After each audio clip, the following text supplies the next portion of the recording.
Sahabat, di dalam bulan Ramadan ini ada sebuah malam yang dinamakan Lailatul Qadar, malam kemuliaan, yang dikatakan oleh Allah Subhanahu wa taala, khairum min alfi syahr, lebih mulia, utama daripada 1000 bulan. Tahukah kalian asal muasalnya?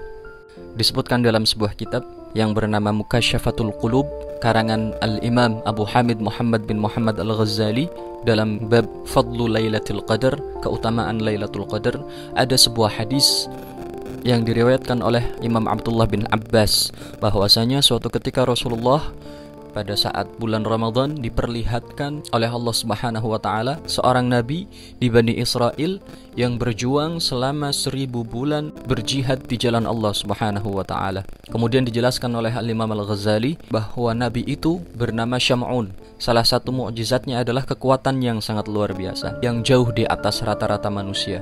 Jadi Nabi Syam'un ini setiap saat dia memberantas kemungkaran, melawan kezaliman.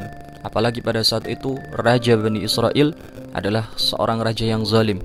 Maka dengan keberadaan Syam'un ini, Raja Bani Israel merasa terganggu, karena setiap kali dia ingin melakukan sesuatu yang sesuai dengan hawa nafsunya, pasti dilawan sama Syam'un. Dan tidak ada satupun dari ratusan pasukannya yang bisa melawan Syam'un.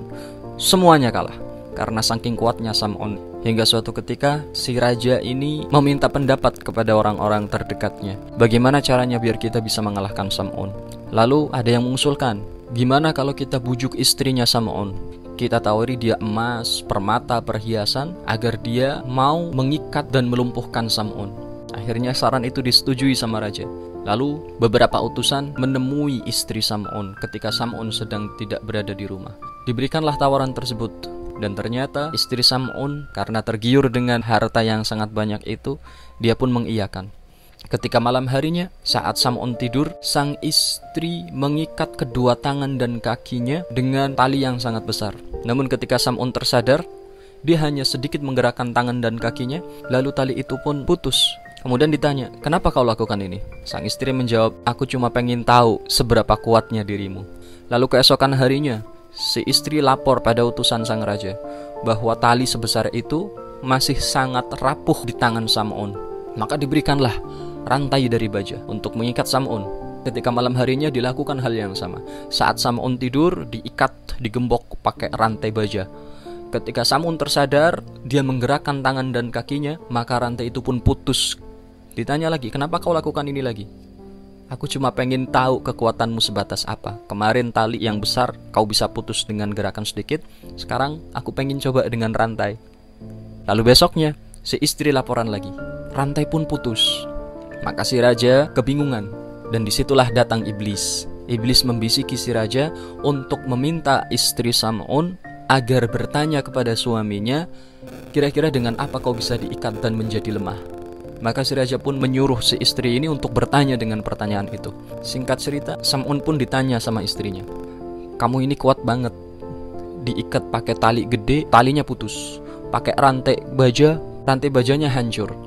Kira-kira kamu bisa diikatnya pakai apa? Karena suami ditanya sama istri, manja lagi nanyanya. Maka dijawab, kalau kamu pengen mengikatku, maka ikat dengan rambutku. Dan dalam kitab Mukasyafatul Qulub dijelaskan bahwa Syam'un ini punya rambut yang sangat panjang dan dikepang. Saking panjang dan lebatnya, dia itu punya 8 kepangan. Maka kemudian pada saat terlelap, istrinya mengikat Syam'un dengan kepangan-kepangan rambutnya. Dipotong kemudian diikat. Ketika diikat seperti itu, dia tidak berdaya. Dan datanglah pasukan raja dan membawanya ke tempat eksekusi.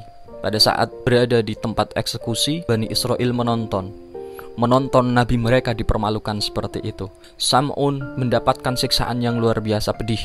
Dia dicongkel kedua matanya, diiris bibirnya, dan dipotong kupingnya. Dalam keadaan sangat payah seperti itu, Syam'un bertadarru, meminta kepada Allah Subhanahu wa taala, ya Allah, kembalikanlah kekuatanku. Dia memohon dengan sangat kepada Allah hingga Allah Subhanahu wa taala mengembalikan kekuatannya seperti semula. Dan ketika kekuatannya kembali, dia langsung berdiri dan menuju sepasang tiang penyangga utama tempat tersebut. Orang-orang pun bingung melihat apa yang akan dilakukan Syam'un. Ternyata Syam'un menggerakkan dua tangannya, memegang dua tiang penyangga utama ini, dan dia hentakkan. Seketika itu tiang itu patah dan bangunan pun runtuh, hancur, menimpa semua orang yang ada di situ. Maka binasalah semua orang-orang Bani Israel yang kafir itu.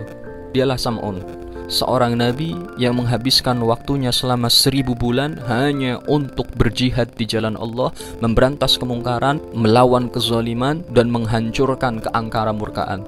Maka ketika Rasulullah menceritakan ini kepada para sahabatnya, para sahabat mengatakan, "Ya Rasulullah, itu umat terdahulu, umur mereka panjang, maka wajar jika mereka mampu berjuang selama 1000 bulan. Lalu bagaimana dengan kami yang hanya berumur mabaina sittin wa sab'in, hanya 60-70, kami pun ingin mendapatkan pahala seperti itu." Maka Rasulullah terdiam.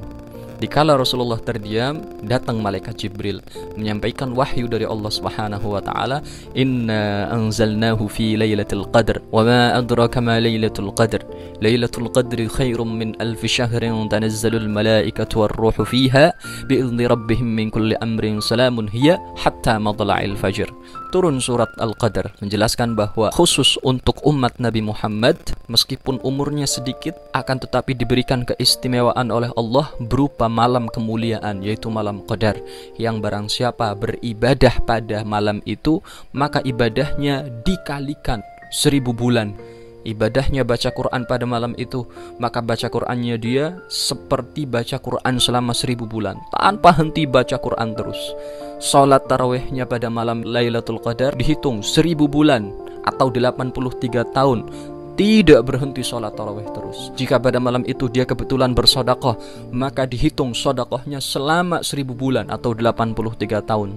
Begitu pula jika pada malam itu dia bermaksiat kepada Allah, maka maksiatnya dihitung 1000 bulan tanpa henti. Maka sahabat, manfaatkan 10 malam terakhir di bulan Ramadan ini, karena para ulama mengatakan Lailatul Qadar ini biasanya sering terjadinya pada 10 malam terakhir bulan Ramadan, dan lebih sering lagi terjadi pada 10 malam terakhir bulan Ramadan yang ganjil-ganjil. Rasulullah telah mencontohkan kepada kita untuk semakin giat beribadah dalam 10 malam terakhir Ramadan. Maka kita sebagai umatnya hendaklah meniru contoh yang telah diberikan oleh baginda Nabi Muhammad sallallahu alaihi wasallam.